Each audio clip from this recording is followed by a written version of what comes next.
আসসালামু আলাইকুম ওয়া রাহমাতুল্লাহি ওয়া বারাকাতুহু। ইন্নাল হামদালিল্লাহি নাহমাদুহু ওয়া নাস্তাঈনুহু ওয়া নাস্তাগফিরুহু ওয়া নাউযু বিল্লাহি মিন শুরুরি আনফুসিনা ওয়া মিন সাইয়্যাতি আ'মালিনা। আম্মা বা'দ, আউযু বিল্লাহি মিনাশ শাইতানির রাজীম। وسبحوا بكرة وأصيلا।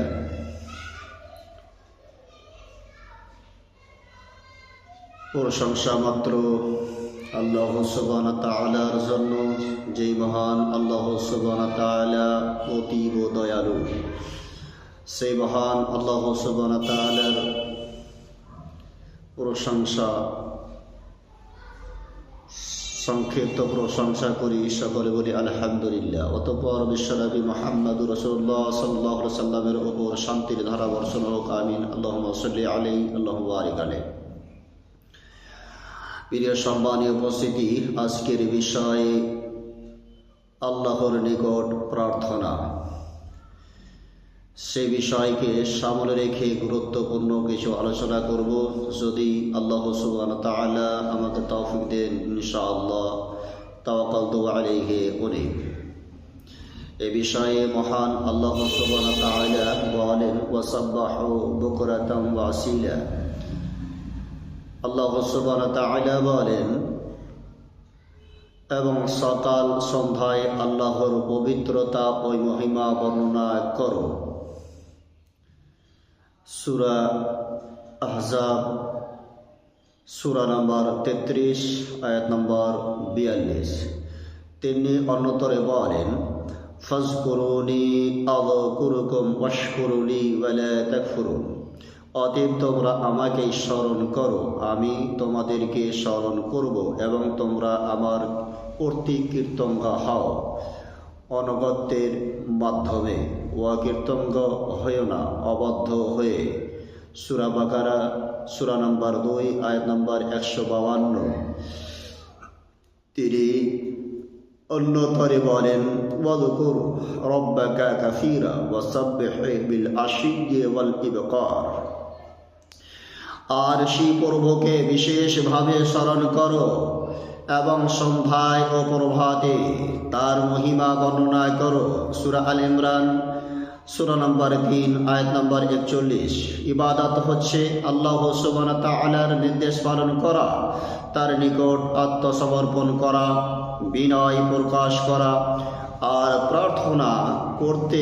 এগুলি চূড়ান্তভাবে পাওয়া যায়। এই জন্যই দোয়া হচ্ছে ইবাদতের মূল।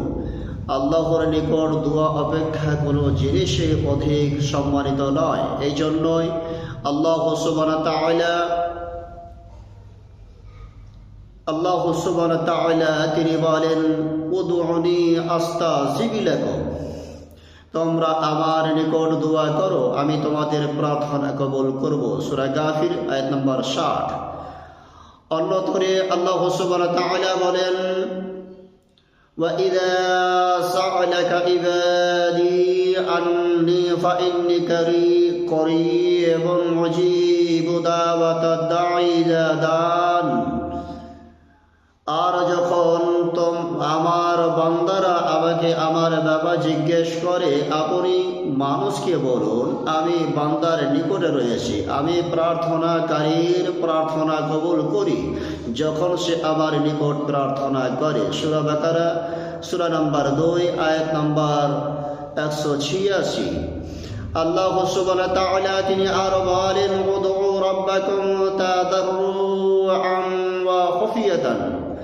তোমরা তোমাদের প্রতিপালকের নিকট প্রার্থনা করো অতএব বিনয়ের সাথে, অতীব বিনয়ের সাথে এবং অতীব গোপনে। সূরা আরাফ, সূরা নম্বর 7, আয়াত নম্বর 55। মানুষ সব কিছুই তার প্রতিপালকের নিকট চাইবে। তিনি অন্যতরে বলেন, ওয়াযকুর রাব্বাকা ফি নাফসিকা তাদাররুআন ওয়া খুফিয়াতান ওয়া দুনাল জাহরি মিনাল কাওলি বিল গাদুওয়ি ওয়াল আসাল ওয়া লা তাকুন মিনাল গাফিলিন। আপনার প্রতিপালক কে মনে মনে বিনয় নম্র ও ভয় ভীতি সহকারে অনুচ্চ স্বরে সকাল সন্ধ্যা স্মরণ করো। আর হে নবী সাল্লাল্লাহু আলাইহি সাল্লাম, আপনি এই ব্যাপারে গাফিল উদাসীন হবেন না। সূরা আরাফ আয়াত নম্বর 7, সূরা নম্বর 7 আয়াত নম্বর 205।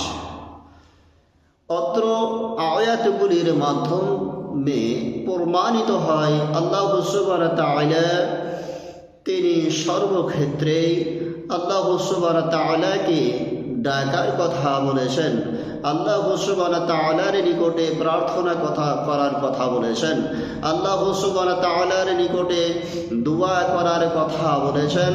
সেটা গোপনীয়ভাবে নম্রভাবে আল্লাহ সুবহানাহু ওয়া তাআলা তিনি তিনার কাছে দোয়া করতে বলেছেন, তিনাকে ডাকতে বলেছেন। প্রিয় সম্মানিত উপস্থিতি, মহান আল্লাহ সুবহানাহু ওয়া তাআলা এই জায়গায় তিনাকে ডাকার কথা বলেছেন। আল্লাহ সুবহানাহু ওয়া তাআলা তিনি বলছেন, তোমরা আমাকে সকাল এবং সন্ধ্যায় আল্লাহর পবিত্রতা ও মহিমা বর্ণনা করো।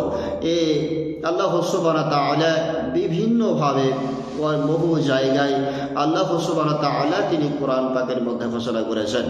হযরত আনাস রাদিয়াল্লাহু আনহু বলেন, আন আনাস রাদিয়াল্লাহু আনহু قال قال رسول الله صلى الله عليه وسلم لا يسأل أحدكم ربه حاجته كلها حتى يسأل سياء عليه إذا انقطع। আনাস রাদিয়াল্লাহু আনহু বলেন, রাসূল সাল্লাল্লাহু আলাইহি সাল্লাম বলেছেন, তোমাদের প্রত্যেকেই যেন সেই প্রতিপালকের নিকট যাবতীয় জিনিস প্রার্থনা করে, এমনকি যখন তার জুতার দোলাই ছিঁড়ে যায় তাও সে যেন আল্লাহর নিকট চায়। তিরমিজি মিশকাত হাদিস নাম্বার 2251, বাংলা মিশকাত হাদিস নাম্বার 2145। এই হাদিস দ্বারা বোঝা গেল যে ছোট হোক বড় হোক সব কিছু আল্লাহর নিকট চাইতে হবে। অত্র হাদিস দ্বারা প্রমাণিত হয় রাসূল সাল্লাল্লাহু আলাইহি সাল্লাম বলেছেন, কোনো ব্যক্তির যদি জুতার ফিতা ফেরা যায়, জুতোর ফিতে যদি ছিঁড়ে যায়, সে ফিতেও মহান আল্লাহ সুবহানাহু ওয়া তাআলার কাছে চাইতে হবে। অতএব সে ছোট হোক অথবা বড় হোক, যেই কোনো জিনিস আল্লাহ সুবহানাহু ওয়া তাআলার কাছেই চাইতে হবে। এ কথায় অত্র হাদিসে রাসূল সাল্লাল্লাহু আলাইহি সাল্লাম তিনি বলতে চাইছেন। আল্লাহ মানুষকে প্রার্থনা করার জন্য বলেছেন। প্রার্থনা করা নবীগণের সুন্নাত। মানুষের ডাকে সারা মানুষের ডাকে আল্লাহ সারা দেন। মানুষ চাইলে আল্লাহ দান করেন, বা মানুষ ক্ষমা চাইলে আল্লাহ ক্ষমা করেন। আল্লাহকে সন্তুষ্ট করার বড় মাধ্যম প্রার্থনা। আল্লাহ সুবহানাহু ওয়া তাআলা মানুষকে প্রার্থনা করার জন্য নির্দেশ দিয়েছেন, বলেছেন প্রার্থনা নবীগণের সুন্নাত। প্রার্থনা করা, আল্লাহ সুবহানাহু ওয়া তাআলার কাছে দোয়া করা, প্রার্থনা করা, এটা রাসূলগণের সুন্নাত, আদর্শ। বিশ্বনবী মুহাম্মদ রাসূলুল্লাহ সাল্লাল্লাহু আলাইহি সাল্লাম তিনি মহান আল্লাহ সুবহানাহু ওয়া তাআলার কাছে দোয়া করেছেন। মহান আল্লাহ সুবহানাহু ওয়া তাআলার কাছে নবীগণ যেমন হযরত আদম আলাইহিস সালাতু তাসলিম যখন তিনি বিপদে পড়লেন, যখন তিনি নিষিদ্ধ গাছের ফল খেয়ে ফেললেন, ভুল যখন করলেন, তখন তিনি বলেছেন, রব্বানা যালামনা আনফুসানা ওয়া ইল্লাম তাগফির লানা ওয়া তারহামনা লানাকুনান্না মিনাল খাসিরিন। প্রতিপালক, আমি আমার নফসের উপরে আমি আবার নিজের নফসের উপরে জুলুম করেছি, অত্যাচার করেছি। আপনি আমাকে ক্ষমা করুন। যদি ক্ষমা না করেন তাহলে আমি ক্ষতিগ্রস্তদের অন্তর্ভুক্ত হয়ে যাব। অত্র আয়াত দ্বারা বোঝা যায় যে হযরত আদম আলাইহিস সালাতু তাসলিম তিনিও মহান আল্লাহ সুবহানাহু ওয়া তাআলার কাছে দোয়া করেছিলেন, মাফ চেয়েছিলেন, ক্ষমা চেয়েছিলেন।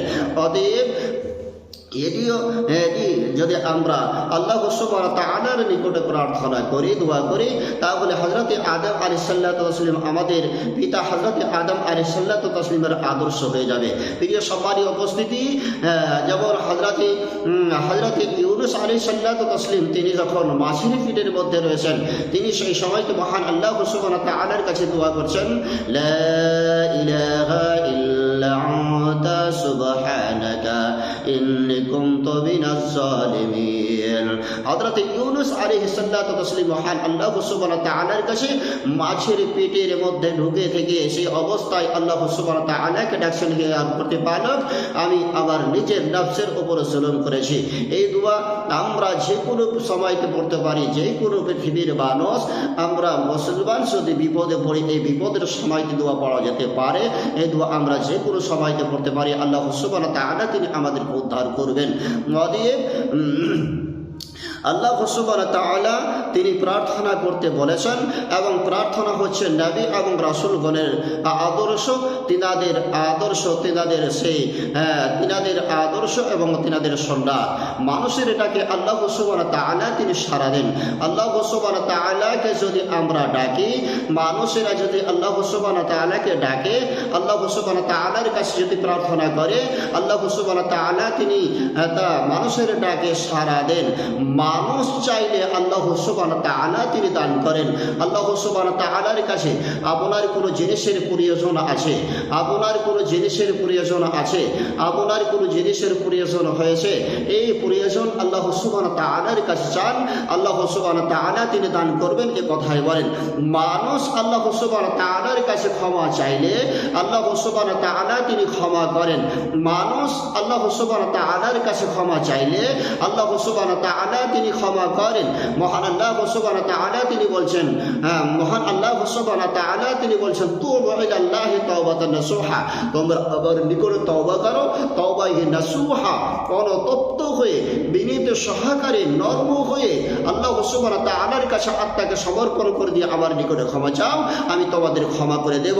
অতএব মহান আল্লাহ সুবহানাহু ওয়া তাআলার কাছে মানুষ ক্ষমা চাইলে আল্লাহ সুবহানাহু ওয়া তাআলা তিনি ক্ষমা করেন।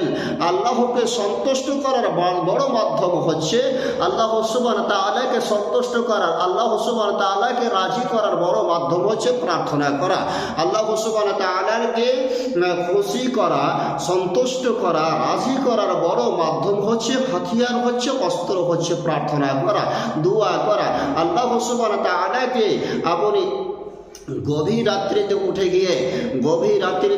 গিয়ে আল্লাহ সুবহানাহু ওয়া তাআলার কাছে দোয়া করছেন, চাইছেন, প্রার্থনা করছেন, প্রতিপালক, আমি আমার জীবনে বহু অপরাধ করেছি, ভুল করেছি, প্রতিপালক তুমি সেগুলি আমাকে ক্ষমা করো। এতে আল্লাহ সুবহানাহু ওয়া তাআলা তিনি খুশি হন, আনন্দিত হন। এতে আল্লাহ সুবহানাহু ওয়া তাআলাকে সন্তুষ্ট করা যায়, যা অন্য কোনো মাধ্যমে নয়। মহান সন্তুষ্ট করার বড় মাধ্যম হচ্ছে প্রার্থনা। আল্লাহ সুবহানাহু ওয়া তাআলার নিকটে প্রার্থনা করা, আল্লাহ সুবহানাহু ওয়া তাআলাকে খুশি করা, সন্তুষ্ট করা, সন্তুষ্ট লাভ করা, রাজি করা বড় মাধ্যম হচ্ছে প্রার্থনা করা। হযরত আবু হুরায়রা রাদিয়াল্লাহু আনহু বলেন, রাসূল সাল্লাল্লাহু আলাইহি ওয়াসাল্লাম বলেছেন, গুনাহের কাজের দোয়া না করলে, অথবা আত্মীয়তা বন্ধন ছিন্ন করার দোয়া না করলে, কিংবা দোয়াতে তাড়াতাড়ি না করলে বান্দার দোয়া কবুল হয়। জিজ্ঞেস করা হলো, হে আল্লাহ রাসূল সাল্লাল্লাহু আলাইহি ওয়াসাল্লাম, তাড়াতাড়ি কি? রাসূল সাল্লাল্লাহু আলাইহি ওয়াসাল্লাম বললেন, মানুষ বলবে আমি এই দোয়া করেছি, আমি ওই দোয়া করেছি, কই আমার দোয়া তো কবুল হতে দেখলাম না। অতঃপর সে দুর্বল ও অলস হয়ে পড়ে এবং দোয়া করা ছেড়ে দেয়। মুসলিম মিশকাত হাদিস নম্বর 2227। অত্র হাদিসে রাসূল সাল্লাল্লাহু আলাইহি ওয়াসাল্লাম তিনি বলেন, রাসূল সাল্লাল্লাহু আলাইহি ওয়াসাল্লাম তিনি বলেছেন, গুনাহের কাজে কাজের দোয়া না করলে, গুনাহের কাজের দোয়া না করলে এমন দোয়া আপনি করছেন যেই দোয়ার ভিতরে গুনাহের কাজ রয়েছে, গুনাহের কাজ রয়েছে। যেমন আপনি দোয়া করছেন, হে আল্লাহ আপনি অমুক ব্যক্তিকে ধ্বংস করে দিন, অমুক ব্যক্তিকে শেষ করে দিন, এই হচ্ছে গুনাহের কাজ। এই গুনাহের কাজে যদি দোয়া করলে, অথবা আত্মীয়তার বন্ধন ছিন্ন করা এই দোয়া যদি আপনি করেন, অথবা দোয়া না করলে, কিংবা দোয়াতে তাড়াতাড়ি না করলে বান্দার দোয়া কবুল হয়। এই দোয়াগুলি যদি আপনি না করেন তবে মহান আল্লাহ সুবহানাহু ওয়া তাআলার কাছে দোয়া কবুল হয়। তো দোয়া কবুল হয়। এই যখন দোয়া কবুল হয়, এরপর রাসূল সাল্লাল্লাহু আলাইহি সাল্লামকে জিজ্ঞেস করা হলো, হে আল্লাহর রাসূল তাড়াতাড়ি কি? রাসূল সাল্লাল্লাহু আলাইহি সাল্লাম বললেন, মানুষ বলবে আমি এই দোয়া করেছি, ওই দোয়া করেছি, কই আমার দোয়া তো কবুল হতে দেখলাম না। আপনি দোয়া করেছেন, আল্লাহ সুবহানাহু ওয়া তাআলার কাছে দোয়া করেছেন, আপনার দোয়া কবুল হবে, কিন্তু শর্ত হচ্ছে আপনার সে দোয়ার ভিতরে আত্মীয়তার সম্পর্কে ছিন্নকারী হওয়া চলবে না। আপনার এমন দোয়া করেছেন যে দোয়ার ভিতরে পাপ রয়েছে, গুনাহ রয়েছে, যেই দোয়া আপনি তাড়াতাড়ি করেছেন, যেই দোয়ার ভিতরে আপনার তাড়াতাড়ি রয়েছে, যে দোয়ার ভিতরে আপনার ত্রুটি রয়েছে, যেই দোয়ার ভিতরে আপনার ভেজাল রয়েছে, এই দোয়া করলে সেই দোয়া আল্লাহ সুবহানাহু ওয়া তাআলার কাছে কবুল হবে না। একথা রাসূল সাল্লাল্লাহু আলাইহি সাল্লাম তিনি বলছেন। হ্যাঁ, ওই আমার দোয়া তো কবুল হতে দেখলাম না। অতঃপর সে দুর্বল হয়ে যায়, অলস হয়ে যায়, তার ভিতরে দুর্বলতা এসে যায়, অলসতা এসে যায়। আর এই দুর্বল এবং অলসতা আসার কারণে সে দোয়া করা ছেড়ে দেয়। মুসলিম মিশকাত হাদিস নম্বর 2227।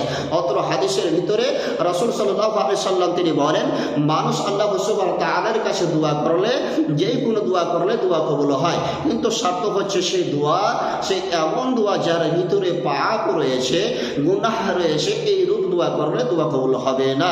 এবং আত্মীয়তার সম্পর্ক ছিন্নর যদি দোয়া থাকে তবে সেই দোয়া কবুল হবে না। অথবা সেই তাড়াতাড়ি দোয়া করলে এই দোয়া কবুল হবে না, কারণ মানুষ সেই সময় অলস হয়ে যায়। দোয়া করার পর আল্লাহ সুবহানাহু ওয়া তাআলার নিকটে ভরসা রাখতে হবে, আল্লাহ সুবহানাহু ওয়া তাআলার কাছে বিশ্বাস রাখতে হবে। আমি যদি বিশ্বাস রাখি, ইনশাআল্লাহ আল্লাহ সুবহানাহু ওয়া তাআলার নিকটে দোয়া কবুল হবে ইনশাআল্লাহ। আল্লাহ সুবহানাহু ওয়া তাআলার কাছে দোয়া করি, হে পরওয়ারদিগার, তুমি আমাদের তোমার নিকটে প্রার্থনা করার তৌফিক দান করো, আমরা যাতে করে সুন্দর সঠিকভাবে ধৈর্য অবলম্বন করে দোয়া কবুল করতে পারি। এই দোয়ার ভিতরে যাতে করে আমাদের কোনো ভেজাল মিশানো না থাকে, এই তৌফিক তুমি দান করো। আসসালামু আলাইকুম ওয়া রাহমাতুল্লাহি ওয়া বারাকাতুহু।